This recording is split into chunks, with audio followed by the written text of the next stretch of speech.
نبی پاک صلی اللہ تعالیٰ علیہ وآلہ وسلم فرماتے ہیں میں نا جنت کا دروازہ کھولوں گا تو ایک عورت کو نا میں سبقت لے جاتے ہوئے دیکھوں گا، یعنی وہ جلدی سے جنت میں داخل ہو رہی.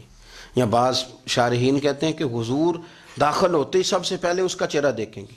حضور فرمائیں گے تو پہلے ہی آ گئی بی بی جنت میں، حضور نے دروازہ کھولا تو جلدی سے نظر آئی، تو پہلے آ گئی. سب نے لکھا ہے کہ اس عورت کی شان یہ ہے کہ سب سے پہلے جنت میں گئی. میں نے حدیث پڑھی تو میں نے نیچے حاشیے میں لکھا، میں نے کہا میرا خیال یہ ہے کہ اس کی زیادہ شان یہ ہے کہ جنت میں اس کی سب سے پہلی ملاقات مدینے والے محبوب سے ہو گئی. یہ دیکھو کتنی بڑی شان. حضور فرمانے لگے تو کیسے پہلے ہی آ گئی، کون ہے تو وہ کہنے لگی حضور میں بیوہ ہوں، میرے بچے یتیم تھے، میں نے ان کی خاطر نہ بیٹھی رہی، میں نے نکاح نہیں کیا، میں نے ان یتیموں کی پرورش کی، بیوہ بن کے زندگی گزار دی، ان یتیموں کے لیے بیٹھی رہی. اس کو جائز ہے، یہ کر سکتی تھی، لیکن اس نے سوچا کہ میں ان کی نگہبانی یتیموں کے لیے بیٹھی رہی.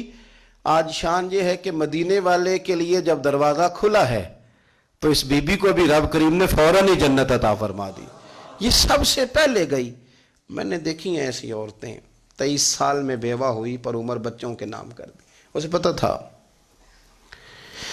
کہ کل کو جب یہ بڑے ہوں گے تو ان کا آنا جانا الگ سے ہو جائے گا، ان کے تعلقات اپنے ہو جائیں گے، پر یہ بیٹھی رہی. اس نے بچوں کو وقت دیا تو بچے تو کیا اس کو صلہ دیتے تھے، رب نے یہ صلہ دیا ہے کہ سب سے پہلے اسے جنت میں داخلہ عطا فرمایا. ابو داؤد شریف میں مسند امام احمد بن حنبل میں حدیث ہے، نبی پاک صلی اللہ علیہ وسلم کے چچا زاد تھے حضرت جعفر طیار، مولا علی شیر خدا کے بھائی تھے، جنگ موطا میں شہید ہو گئے. وہاں سے کوئی خبر لے کے نہیں آیا، لیکن رب خبریں دیتا ہے نا اپنے حبیب کو. اللہ غیب کے خزانوں کی کنجیاں دیتا ہے اپنے محبوب کو. نبی کریم صلی اللہ تعالیٰ علیہ وسلم نا ان کے گھر گئے. ان کی زوجہ کا نام اسماء بنت امیس تھا.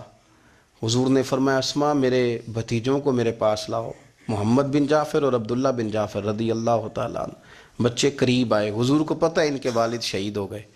نبی پاک نے اپنی ناک مبارک ان کے رخساروں پہ رکھے، پھر حضور نے ان کا ماتھا چوما، پھر نبی پاک صلی اللہ علیہ وسلم نے سینے سے لگایا، فرمایا حجام کو بلاؤ نا ذرا، ان کے بال تراشے، کتنی بڑے ہو گئے، حجامت ہونے والے.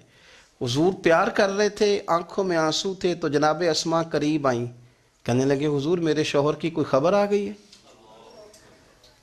تو نبی پاک صلی اللہ تعالیٰ علیہ وسلم نے گردن مبارک اٹھائی تو آنکھوں میں آنسو تھے. فرمایا رب نے میرے بھائی کو شہادت کا درجہ عطا کیا. فرمایا کوئی آہ و بقا نہ کرنا میرے بھائی پر، اللہ نے اسے شہادت کا درجہ دیا ہے. حضرت جعفر طیار کے گھر والوں کے لیے حضور نے صحابہ کو حکم دیا کہ یہ غم میں ہیں، ان کے لیے کھانے پکا کے لاؤ. پھر نبی پاک ان بچوں سے پیار کرنے لگے، فرمانے لگے یہ جو ہے نا محمد بن جعفر یہ اپنے دادا جناب ابو طالب سے ملتا جلتا ہے، اور یہ جو عبداللہ بن جعفر ہے یہ تو سارا میرے ساتھ ملتا جلتا ہے. نبی پاک صلی اللہ علیہ وسلم پیار کرتے، باتیں کرتے. حضرت اسماء رونے لگیں. یہ ابو داؤد شریف میں مسند امام احمد بن حنبل میں چمکتے جملے. عرض کرنے لگی حضور میرے بچوں کا کیا بنے گا، کون کفالت کرے گا؟ قربان جائیں رسول پاک صلی اللہ علیہ وسلم کے کیا جملے، یتیموں کے لیے حضور کا نوازنے کا کیا انداز ہے. فرمایا اسماء تو فکر نہ کر، انا ولیہم فی الدنیا والآخرہ. فرمایا میں دنیا میں بھی ان کا وارث بنوں گا، قیامت کے دن بھی ان کا وارث بنوں گا. تو صرف دنیا کی بات کرتی ہے کہ نظام معیشت کا کیسے چلے گا، اور میرا وعدہ یہ ہے کہ دنیا میں بھی ان کی سرپرستی کروں گا، آخرت میں بھی سرپرستی کروں گا، آخرت میں بھی میں ان کا خیال رکھوں گا. آپ غور تو فرمائیں، توجہ تو کریں کہ اس قدر زیادہ حضور کا انہماک اس طبقے کے ساتھ ہمیں اپنے دائیں بائیں عزیزوں میں، رشتہ داروں میں، دوستوں میں، علاقہ میں، پڑوسیوں میں، محلے داروں میں دیکھنا چاہیے. یہ بچے بیچارے میں نے دیکھا ہے ان کے بگڑنے میں اصل بات یہ ہوتی ہے کہ کوئی مخلص ہو کے سرپرست نہیں بنتا. آگے بڑھیں، اپنی اپنی خدمات پیش کریں، اور جس طرح ہمارا بچہ بگڑ جائے تو ہم اس کے لیے پوری کوشش کرتے ہیں، جد و جہد کرتے ہیں، حالات، واقعات، پس منظر، پیش منظر کا جائزہ لیتے ہیں، کون سے اسباب اختیار کیے جائیں تو یہ ٹھیک ہو سکتا ہے. وہ ساری چیزیں ان کے لیے بھی ہمیں اختیار کرنی چاہیے.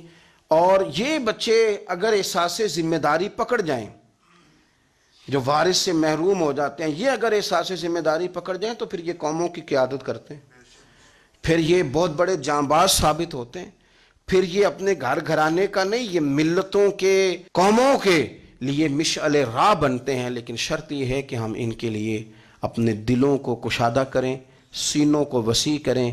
اللہ کریم سمجھنے کی توفیق عطا فرمائے۔